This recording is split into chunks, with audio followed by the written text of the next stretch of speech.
오늘 우리 항상 영상으로도 같이 동시에 참여하는 성도님들이 계시는데 오늘 자막에 문제가 있어서 자막이 따로 안 나가고 우리 현장의 화면을 같이 이렇게 참고하도록 송출되고 있습니다. 불편을 드려 죄송합니다. 유대력, 달력이 좀 다르죠? 우리가 쓰는 것과 로마식 칼렌더가 있고 유대식 칼렌더가 있는데 그 유대력에는 니산이라 이렇게 부르는 그 월의 14일이 유월절입니다. 6월절 제자들이 만찬을 나누는 그 시간을 통해서 이제 유월절이 되었고, 그 유월절을 유대인들이 행할 때의 그 가장 이제 핵심은 그들이 하루를 셀 때 세는 시작이, 하루의 시작이 해가 떨어지고 어두워지면 그때가 하루가 시작이 됩니다. 어두워지기 전에 유월절 음식을 장만하고 그래서 이제 양을 잡고 준비하고 그 다음에 해가 떨어져서 이제 하루가 시작이 되는 그 유월절이 시작이 되는 그 하루에 이제 유월절 만찬을 나누게 되죠. 그 시작이 되었던 예수님의 마지막 만찬의 시간을 보면은 어두워지기 전에 이제 같이 예수님께서 마지막 만찬 하시기 위한 장소를 알아보도록 제자들에게 이미 준비된 것 가서 이제 준비하도록 이렇게 하셨고, 그렇게 해서 음식이 또 준비가 되고, 그리고 성경에 보면은 이제 17절 우리가 같이 읽을 부분인데 저물매에서 어두워진 다음에 이제 예수님께서 마지막 만찬을 제자들과 하십니다. 관련 성경을 좀 살펴보죠. 마가복음 14장 16절 같이 읽겠습니다. 화면을 아까처럼 확대를 해서 뒤에가 보여지게 그렇게 바꿔주세요. 여기 아예 안 나와요?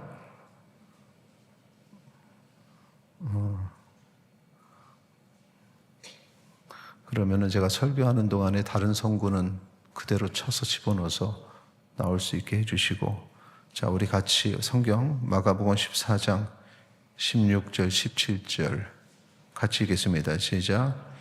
제자들이 나가 성내에 들어가서 예수께서 하시던 말씀대로 만나 유월절 음식을 준비하니라.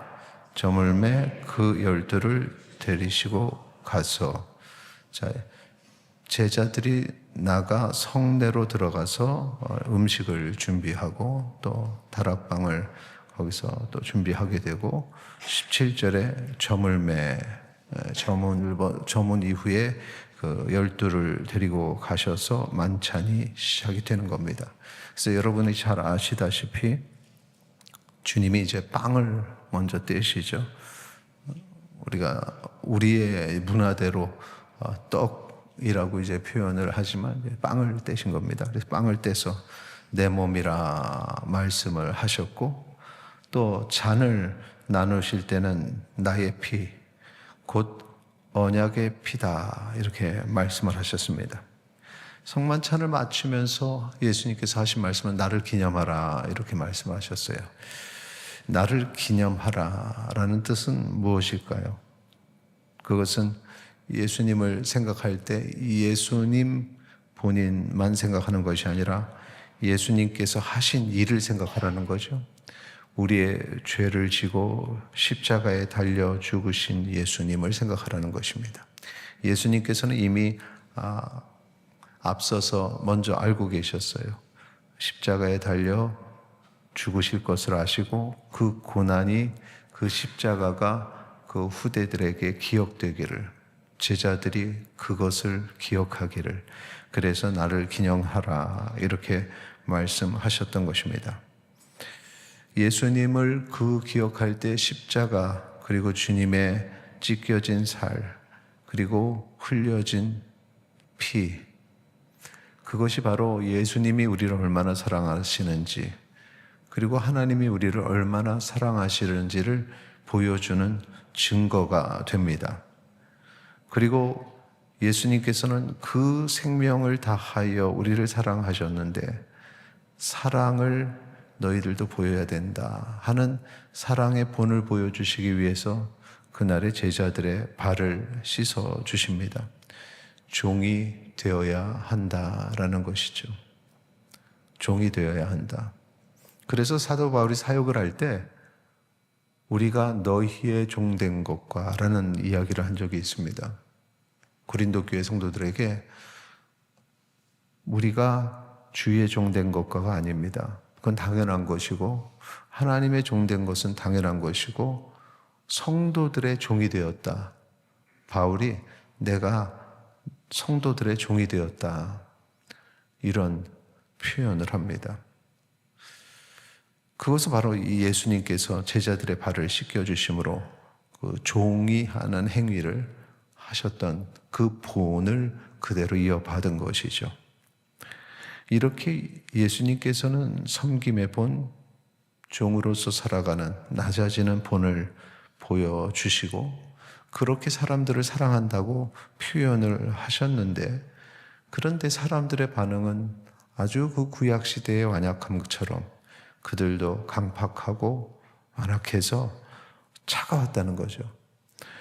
제자들 중에 예수님을 배신하니 여러분 아시다시피 마가복음 14장 18절의 말씀 보면은 이렇게 기록이 되어 있습니다. 같이 읽겠습니다. 다 앉아 먹을 때 예수께서 이르시되 내가 진실로 너희에게 이르노니 너희 중에 한 사람 곧 나와 함께 먹는 자가 나를 팔리라 하신대. 지금 다 앉아 먹을 때 그 자리에서 그 사랑을 보여주시고 섬김을 보여주시는데 그런데 거기서 그 자리를 나가서 예수님을 팔 생각을 했다는 거죠. 이게 인간이 얼마나 악한가. 그래서 가룟 유다의 어떤 본인보다 그 안에 사탄이 들어가서 그가 그렇게 악해졌음을 성경은 드러내고 있습니다. 그리고 이 가룟 유다는 이렇게 처음부터 그 주님을 배신하는 길을, 강팍한 길을 갔던 것입니다. 또 이 다른 제자들은 그럼 조금 더 낫냐? 그 상황에서 누가복음 22장 24절을 보면은 사랑과 섬김은 있고 그 가르침은 생각하지도 않으면서 서로 누가 크냐 이걸 가지고 다퉜습니다. 22장 24절 보니까 또 그들 사이에 그중 누가 크냐 하는 다툼이 난지라 이렇게 기록이 되어 있죠. 조금만 객관적이면은 여러분도 지금 이제는 우리가 그 자리에 있지 않고 하나님의 말씀으로 좀 객관적인 자리에서 제3자의 자리에서 볼 때 지금 그 상황에서 그런 다툼을 어떻게 할 수가 있을까 이런 생각을 할 수 있는데 그 순간에 제자들이 그랬다는 것이죠. 그리고 나중에 예수님 십자가에 달려 죽으실 때 보면 다 제자들이 떠나는 외면하는 근데 그 제자들의 모습을 더 안타까운 것은 바로 이 순간에도 예수님은 그걸 다 알고 계셨다는 것입니다. 제자들이 나를 떠날 것이다 라는 것이죠. 그래서 마가복음 14장 27절 또 30절 보면 그 떠나는 장면이죠. 예수께서 제자들에게 이르시되 너희가 다 나를 버리리라. 이 말씀을 하실 때 예수님의 마음이 어떨까요? 이는 기록된 바 내가 목자를 치니 양들이 흩어지리라 하였음이니라. 예언된 대로 이루어지죠. 30절도 우리 같이 읽도록 하겠습니다. 예수께서 이르시되 내가 진실로 내게 이르노니 오늘 이 밤 닭이 2번 울기 전에 내가 3번 나를 부인하리라. 어쩌면 그 부인하는 그 순간보다 예수님께서 이렇게 될 것을 알게 되셨을 때 그때가 더 충격적이지 않았을까 생각을 해봅니다. 예수님은 사람들을 위해서 목숨을 버리시는데 사람들은 이렇게 예수님을 끝까지 배신했더라는 것입니다. 이런 일들로 인해서 참 이 목요일 이때는 예수님의 마음이 너무나 무거운 때였다라는 것입니다. 그 전날의 쉼은 어쩌면 이 목요일과 이어지는 금요일에 그 고통, 그 아픔을 이겨내기 위한 안식과 쉼이 아니었을까, 이런 생각을 해봅니다. 이러한 상황 속에서 예수님이 하실 수 있는 일이 무엇이었나? 그 말씀에 보면은 감람산으로 가십니다. 그 감람산은 어떤 곳인가? 예수님이 힘들 때마다 찾으셔서 기도하시던 장소였습니다. 이 기도를 보면은 그때의 감람산에서 예수님께서 행하셨던 기도를 보면 얼마나 힘드셨는지를 우리가 알 수 있습니다. 마가복음 14장 36절 같이 읽겠습니다. 이르시되 아빠 아버지여 아버지께서는 모든 것이 가능하오니 이 잔을 내게서 옮기시옵소서. 그러나 나의 원대로 마시옵고 아버지의 원대로 하옵소서 하시고. 얼마나 고통스러우면 이 잔을 내게서 옮기시옵소서. 모든 상황을 다 아시는데, 이 길만이 온 인류를 구원하는 길이라는 것을 아시는데도 불구하고 가능하다면, 모든 것이 가능하오니 이 잔을 내게서 옮기시옵소서. 하지만 그것이 기도의 제목이 되지 않습니다. 우리는 내가 원하는 것을 하나님 앞에 기도하면서 간구할 때가 많은데, 그런데 예수님은 그렇게 끝나는 것이 아니라 그러나 나의 원대로 마시옵고 아버지의 원대로 하옵소서라고 얘기하죠. 기준은 무엇이냐? 내가 원하는 것이 아니라 아버지의 원하는 것이 무엇이냐? 아버지의 뜻이 무엇이냐? 한 아버지의 계획이 무엇이냐? 그 계획 속에서 내가 가야 할 길에 고난이 있다면, 아픔이 있다면, 힘든 일이 있다면, 그렇다면 그걸 받아들이겠다라는 것입니다. 어쩌면 그 기도를 통해서 예수님은 다시 한번 힘을 얻으시고 간절히 기도하면서 참고 이겨낼 수 있는 힘을 그 기도를 통해서 얻기 위해서 기도하신 것입니다. 그러면서 다짐하는 거죠. 이 길을 갈 수밖에 없음을, 내가 참아야 함을 기도를 통해서 이겨내는 것입니다. 여러분은 기도할 때 어떤 기도를 합니까? 주님과의 이 교제가 이루어지고 하나님과의 교제가 이루어지는 기도를 합니까? 그 기도를 통해서 연약한 내가 새롭게 힘을 얻는 그런 기도를 합니까? 믿는 사람들의 기도도 정말 다양한 기도를 하게 됩니다. 예전에 유학 시절에 사역하던 교회에서 한 번 그런 기도를 받는데, 어떻게 저렇게 기도할까? 어떤 다른 사람을 판단하는, 다른 사람을 저주하는 그런 기도. 저는 그때 처음 봤는데, 그 부활절 준비를 위한 기도회 미추홀과 연수구 목사님들이 모여서 기도를 하는, 예배를 드리고 기도를 했는데, 그때 목사님 한 분의 이후에 나눔 속에서 그런 얘기를 하더군요. 주변에 이제 기도할 때 저주 기도라고 그렇게 표현하던데, 저는 그런 표현도 처음 들어봤습니다. 누군가를 막 저주하는 그런 저주 기도를 한다. 야, 크리스찬이 어떻게 그럴 수 있을까? 기도를 통해서 누군가를 저주한다. 많은 목회자들은 정말 그걸 조심합니다. 왜냐하면 너무 힘들어서 혹시라도 원망을 했다가 그분이 큰 문제에 당하면 또 안 되니까, 아무리 괴롭히고 힘들게 해도 그걸 최대한 피하죠. 나는 낮아지고 내가 당해야 될 고통이라면, 고난이라면 다른 사람을 원망하는 게 아니죠. 내가 그 길을 갈 수 있도록 기도하면서 아버지 원대로 하옵소서 하면서 한번 여쭤보는 거죠. 하나님의 뜻이 어디 있습니까? 정말 이 길이 하나님의 뜻이라면 제가 순종하겠습니다 라고 다짐하면서 그것을 이겨내는 것입니다. 여러분의 기도는 어떻습니까? 고난이 있을 때 누군가를 원망하는 기도를 올립니까? 아니면은 주님의 뜻이 어디 있습니까?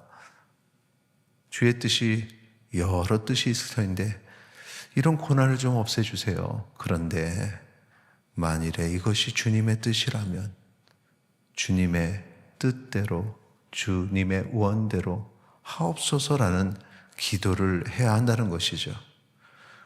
여기서 놀라운 것은 그런 기도를 통해서 그 고난을 이겼기 때문에 그 다음에 십자가 그 사랑이 선포됐고 그리고 우리가 온 인류가 구원을 받았다라는 사실입니다.